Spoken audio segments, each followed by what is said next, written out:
Assalamualaikum warahmatullahi wabarakatuh. Selamat pagi, selamat siang, selamat sore, dan selamat malam. Eh, oke, langsung saja.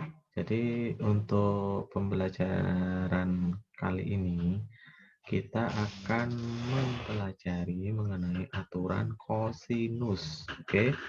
Nah, pertemuan kemarin ya, pertemuan sebelumnya itu kita sudah mempelajari mengenai aturan sinus. Oke, sekarang temannya nih, namanya aturan kosinus. Oke, nah aturan kosinus. Oke, nah di dalam gambar, kita lihat ada suatu pesawat ya. Pesawat Garuda Indonesia sedang lepas landas. Nah, misalkan saja di Bandara Soekarno-Hatta di Jakarta, di Tangerang ya, di Tangerang. Pesawat Garuda itu sedang melepas landas. Nah, kemudian ada kasus nih ceritanya, si pesawat Garuda mengalami trouble. Jadi si pesawat Garuda ini mau landing mendadak ya, mau mendarat mendadak, eh, mau mendarat mendadak karena ada kerusakan sistem. Nah, si pilot ini bingung, katanya kan di pesawat itu kan ada yang mengatur, di menara ATC ya. Nah, ATC saya lupa singkatannya apa. Itu harus berbelok sebesar 60 derajat nih, seperti ini misalkan. Nah, terbang dari kota A dan B menempuh jarak 150 km. Setelah mendekati kota B, menara kontrol meminta pilot agar pesawat berbelok pada sudut 53 menuju kota C yang jaraknya 100 km. Oke, di sini ada kota A, B, dan kota C. Nah, eh, si pesawat itu tiba-tiba belok, menara kontrol meminta pesawat belok. Bagaimanakah pilotnya untuk tepat belok sebesar 53 derajat? Nah, itu salah satu contoh kasus penerapan trigonometri dalam kehidupan sehari-hari. Oke, dari permasalahan atas, kamu dapat menentukan berapa jarak kota A dan kota C dengan sudut berapa pilot seharusnya membelokkan pesawat di kota C untuk kembali lagi ke kota A. Seperti itu ya, untuk kasus saja. Oke, aturan kosinus. Nah, di sini kita lihat kemarin. Sebenarnya segitiganya sama ya, segitiga sembarang. Terserah mau gambar segitiga bentuknya seperti apa, yang penting dia segitiga sembarang dan sudutnya pasti jumlahnya ada 180 derajat misalnya. Dari sudut A, B, dan C dengan sisi B, A, dan C juga. Nah, berlaku ya seperti ini. Nah, ada 3 juga. Jadi A kuadrat plus B kuadrat plus C kuadrat dikurangi 2 dikali BC cos A. Nah, ini. Adakah yang familiar dengan rumus yang di depan? Ya, yang depan. Oke. Nah, kita nanti bahas. Oke. Aturan kosinus. Nah, aturan kosinus itu ternyata penurunan dari teorema Pitagoras. Oke, ada yang ingat teorema Pitagoras seperti apa? Yaitu seperti tadi, C kuadrat sama dengan A kuadrat ditambah B kuadrat. Jadi jumlah sisi terpanjang ya. Jumlah sisi terpanjang itu sama dengan jumlah kuadrat dari sisi-sisi yang lainnya. Oke, seperti itu.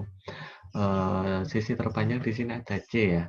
Terus sisi lainnya itu ada A dan B. Nah, jadi kan C kuadrat sama dengan A kuadrat ditambah B kuadrat, seperti itu. Nah, ini turunannya ternyata. Jadi rumus itu di matematika itu ada hubungannya, ya ada hubungannya, ada turunan. Jadi menurun seperti ayah dan anak ya. Pasti anaknya itu membawa sifat ayahnya, setidaknya seperti itu. Nah, pada teorema Pitagoras berlaku jumlah kuadrat, nah seperti itu, sama dengan, sedangkan pada segitiga sembarang berlaku rumus, seperti itu tadi.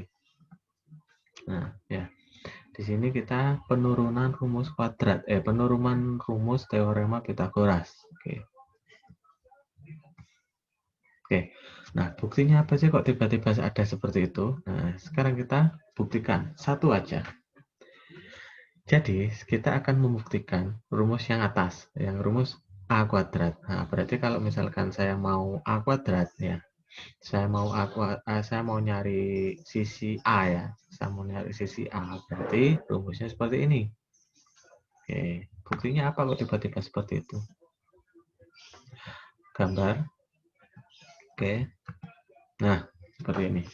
Jadi, segitiga ini, kita bagi menjadi ada garis tinggi ya, garis tinggi seperti tadi, seperti kemarin kita sudah mempelajari di aturan sinus bagaimana cara mencari garis tinggi. Nah, di sini garis tinggi ada sisi Y atau CD, itu namanya garis tinggi. Kemudian otomatis di sini lebar A ya, lebar AB itu sama dengan C. Nah, kalau saya mau mencari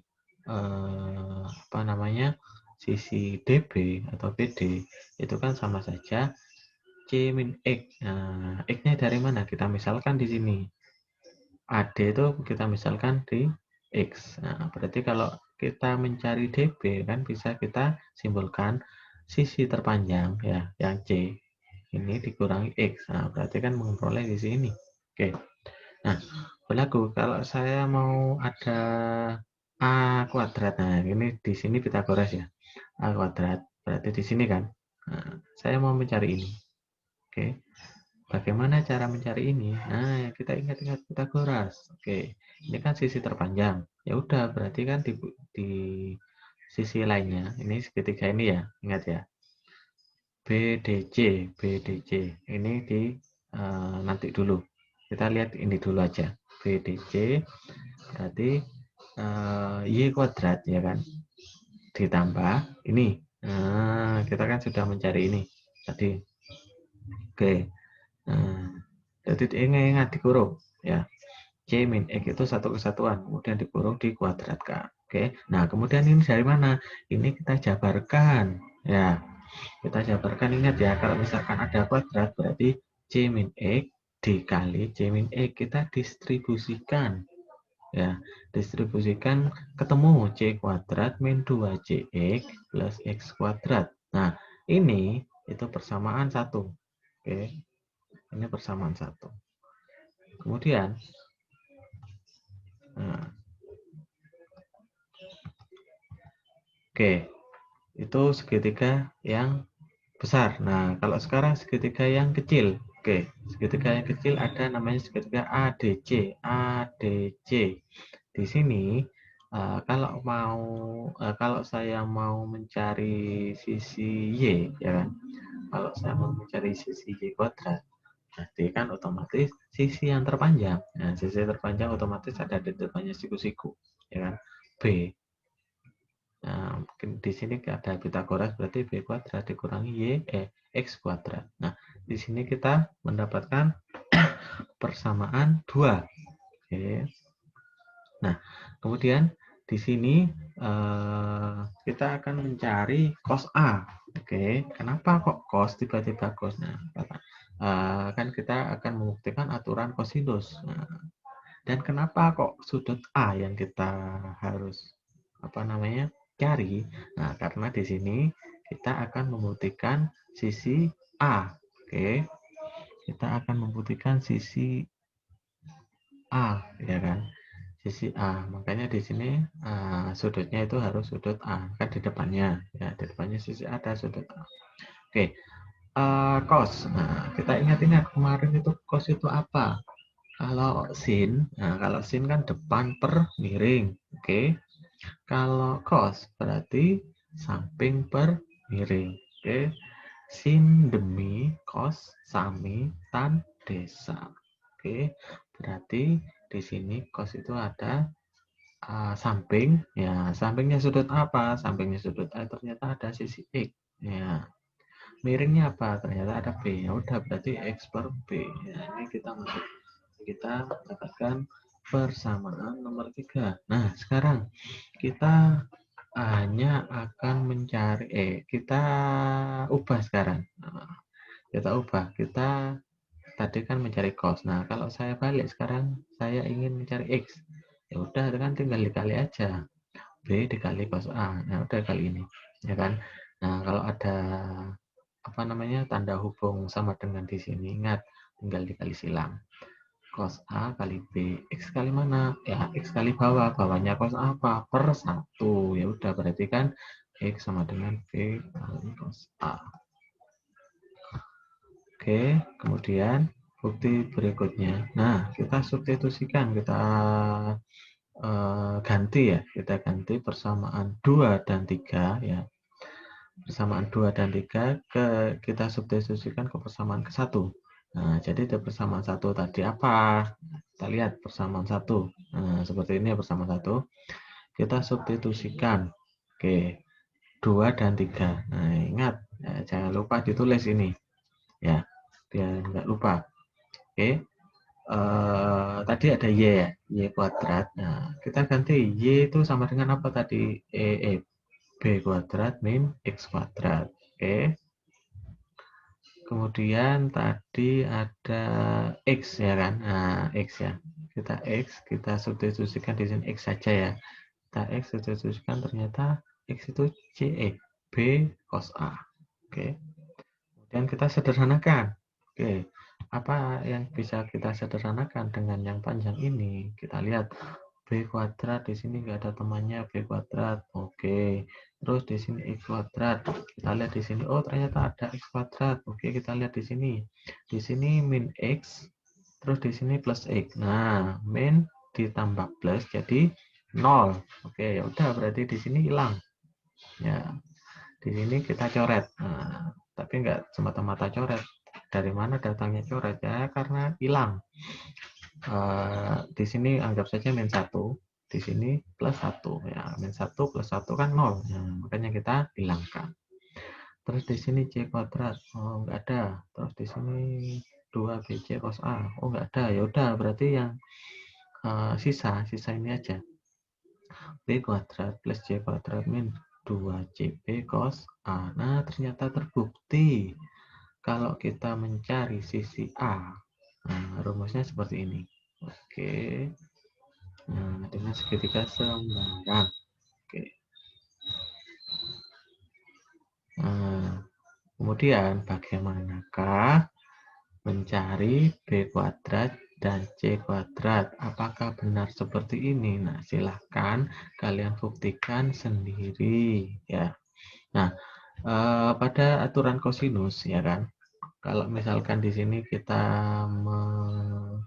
apa namanya ditanyakan sisinya ya, kita ditanyakan sisinya. Nah, kalau ditanyakan sudutnya bagaimana caranya? Bisa ya, kita tinggal balik aja.